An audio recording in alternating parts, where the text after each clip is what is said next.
What's up guys, welcome back for another video. I'm Roldy Moore again. First of all, if you are new to my channel, please support me, subscribe and click the notification bell so you will be notified on my next and future videos.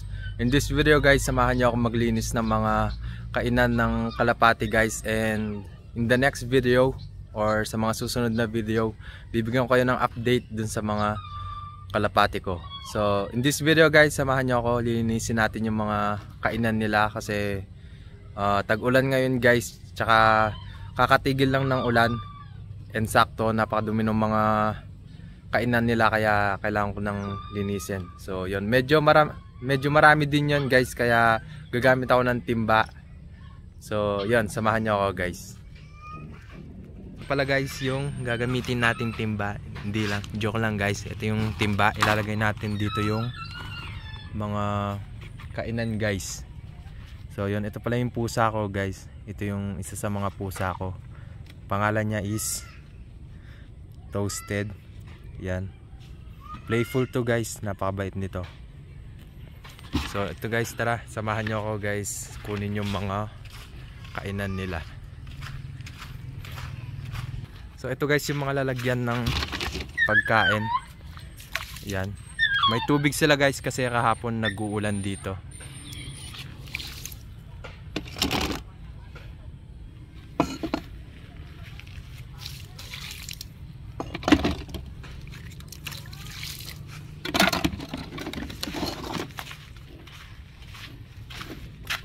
Ayan. Umaga pa lang guys and hindi pa ako nagpakain. Siguro pagka, kasi guys kaninang umaga may pagkain pa yung mga lalagyan nila.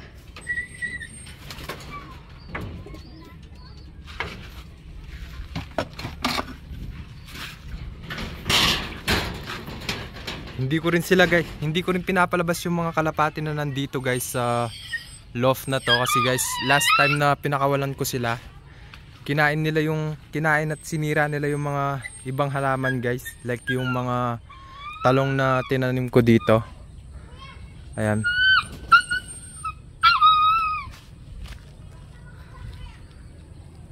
$25 guys yung mga nakatanim na talong dyan, and sa susunod na video ko, guys, kukuha din ako ng pataba dyan. Samahan nyo sana ako. So yun. Ayan, may mga nakatabi pa dito guys, pero marumi yung mga to.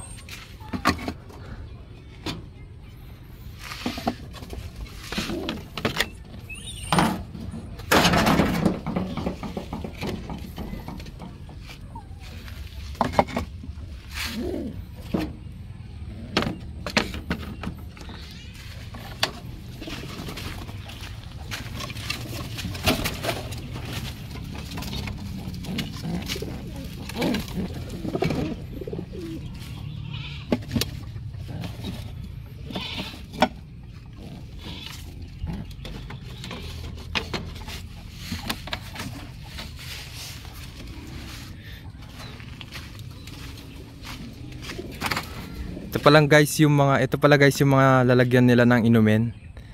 May nabibili guys na ganon. May nabibili na ganon na lalagyan, and nasa sa inyo guys kung mag-i-improvise lang kayo. Kasi ako guys, bumili ako tsaka nag-improvise kasi pwede naman yung mga to. And hindi lang din naman masyadong maselan guys yung mga kalapate. So yun guys, dadalhin na natin to sa bomba.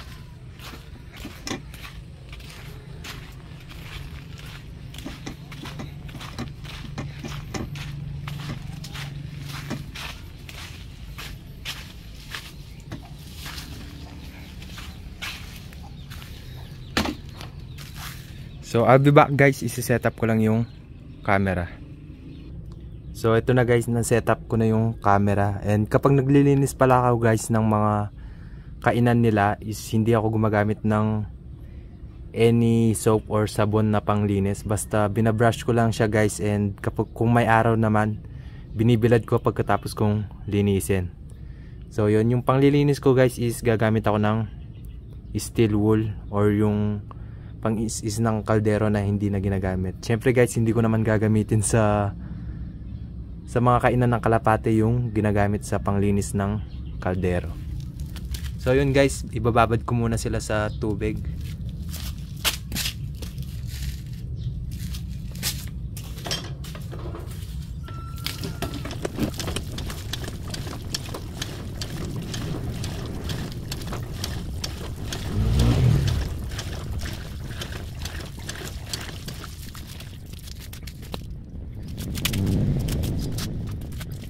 So ito pala guys yung sinasabi ko na steel wool na gagamitin ko sa panglinis ng mga feeders or lalagyan ng pagkain nila guys. And inuminan din pala guys.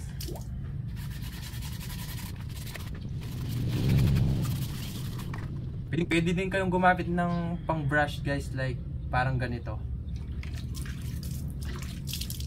Abot kasi nito guys yung mga singit ng kainan. Yung parang mga ganito guys.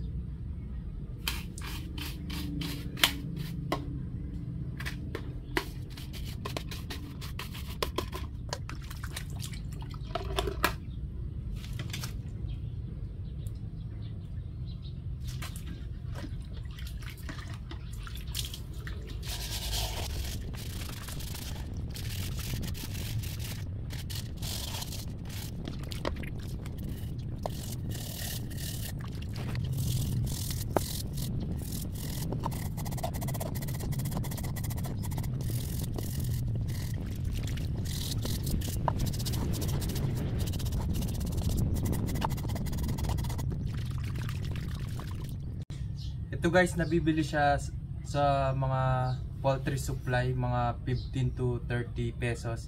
Depende guys sa laki nito. And kung wala naman kayong pambili guys, pwede naman kayong gumamit nito para sa kainan tsaka inuman nila. Kapag kung kainan nila guys or inuminan, medyo babawan nyo guys, kasi kapag magaan lang to and kapag masyadong malalim, umaakyat sila dito, kaya pwedeng matapon yung laman nito guys.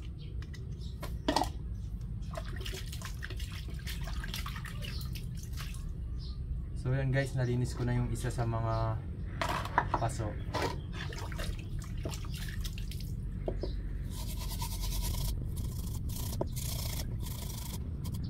Sobrang dumi ng mga lalagyan nila guys na pagkain kasi tag-ulan ngayon and laging basa, or kapag nabasa guys yung paa nila, dumidikit agad yung dumi sa paa nila. Tsaka madalas kasi guys kapag kumakain sila, tumatapak din sila dito or umakyat guys.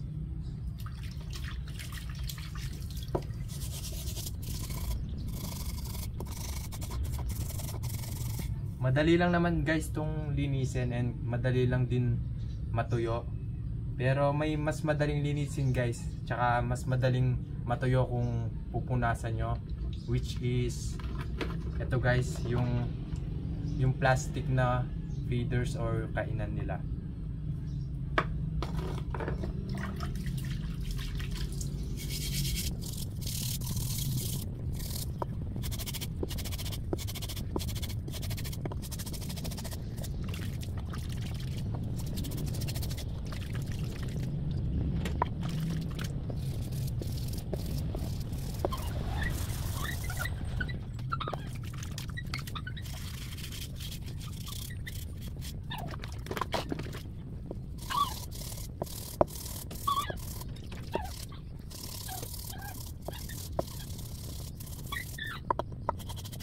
Lakas siya guys. Yan sa mga sa akin. Simanang mo siya dito. Bigyan siya guys, bigyan ng kalbo.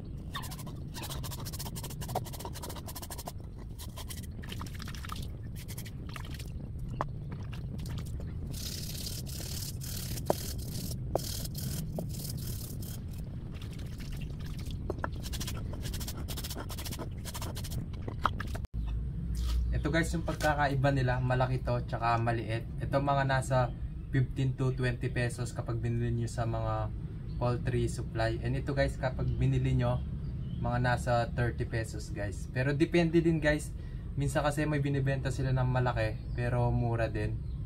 Parang tulad nito guys, sa tingin ko 20 pesos lang din or 25 siya nung binili.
yun guys, umuulan na naman. Babaluan ko na. Tsaka ipapatuyuin guys dun sa likod.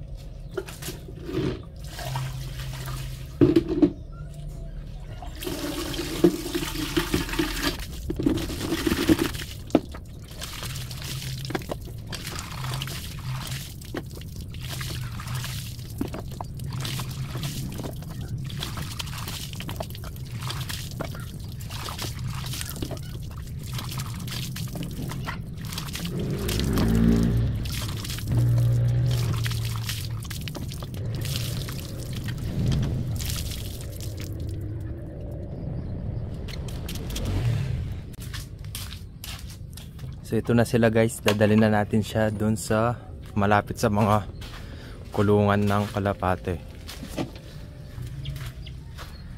Dito ko na lang sila guys papatuyuin kasi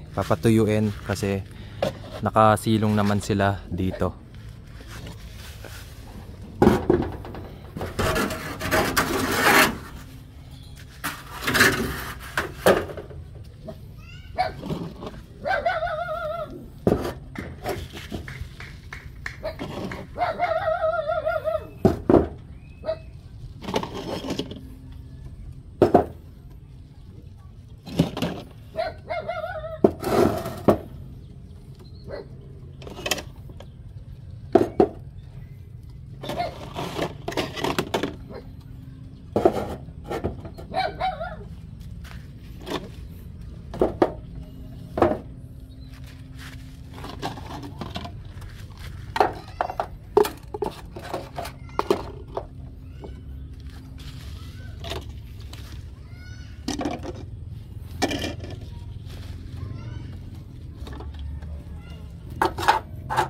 So yan guys, and kakaubos lang ng mga laman yan guys kaninang umaga, kaya medyo busog pa yung mga kalapate.